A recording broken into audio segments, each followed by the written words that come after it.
Hey guys, so today I want to talk about iOS 17.2 Developer Beta 1. The beta has been out for a couple of days, and of course, as per usual, I like to come back and share with you guys any additional new features and changes that I may come across. I want to talk about the battery, the performance, and everything else in between, because iOS 17.2 sort of completes the iOS 17 experience, right? Based on what Apple has promised, this one brings a lot of the features that were missing from the initial release. So let's go ahead and dive right into this video. Okay, so first things first, Apple's event is today, October 30th, 2023. The Scary Fast event where we're expecting new MacBook Pros, perhaps maybe even an iPad mini, a new iMac with, of course, Apple's brand new silicon, the M3, M3 Pro, and M3 Max. We'll have to wait and see. Of course, make sure to tune in just a couple of hours after the filming of this video. The event will be live on YouTube and many other places. Link again in the description down below. Now, just a quick side note for those with an iPhone 15 Pro or 15 Pro Max, Resident Evil Village, a console game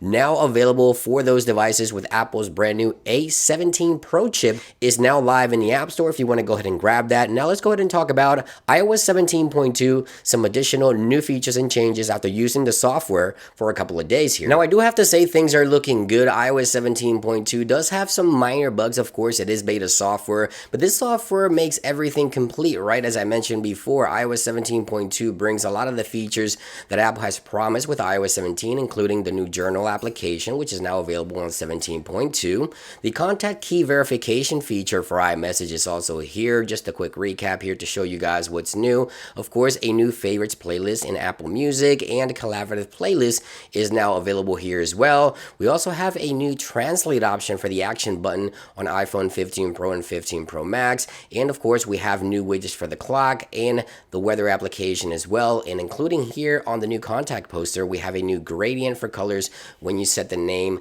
available here on iOS 17.2 as well. Now, there's some additional changes that I've discovered. For example, Apple has now brought the ability to lock the journal application with Face ID inside of settings. So if you go into the journal extension here in settings, you'll be able to lock the journal application directly from settings. And I wish Apple would bring this option to other apps like messages and photos and things like that. The ability to just enter a passcode, go in there and just go ahead and set Face ID. You also have the ability here to set it for 15 minutes, 5 minutes, or 1 minute before it locks. I think this feature should be brought over to every single app, like the messages, as I mentioned, maybe even notes or whatever. That way you have the additional option. I don't see why Apple wouldn't do this, but yeah, that's something that I've noticed is new here with the latest 17.2 as well. Now, in addition, with iOS 17.2, Apple has added some new options for Memojis. Now, I've always said that Apple should make a standalone Memoji application. It's sort of crowded in here inside of messages or sort of hidden there.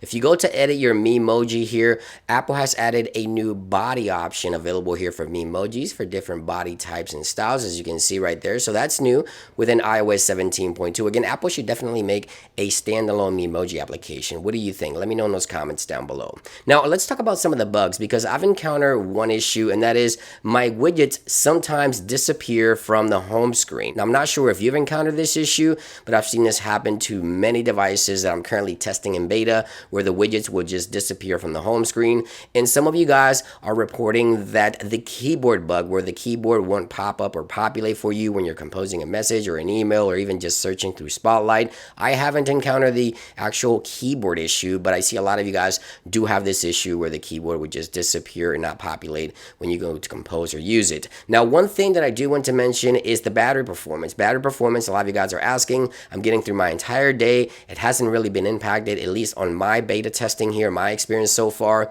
So iOS 17.2 so far, in terms of performance and battery, things are looking good. Minor bugs, of course, it is beta software. I'm super excited for tonight's Apple event. Again, 5 p.m. Pacific time, so that's going to be 8 p.m. Eastern time. Of course, links will be down below. Just a quick update, guys. I hope you guys enjoy the video. Thank you for watching, and I'll see you guys on the next one. Peace.